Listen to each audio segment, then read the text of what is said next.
Iyan ang tamang sagot. O, diba? Square na mahaba. Ayan, yung pahula ko, square na mahaba. Ayan o.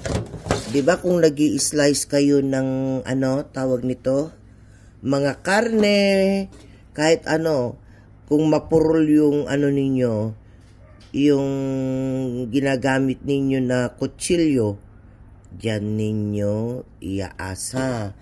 Tawag nito pang-asa. Ayan, para yung knife ninyo, yung kutsilyo, lalong tatalim.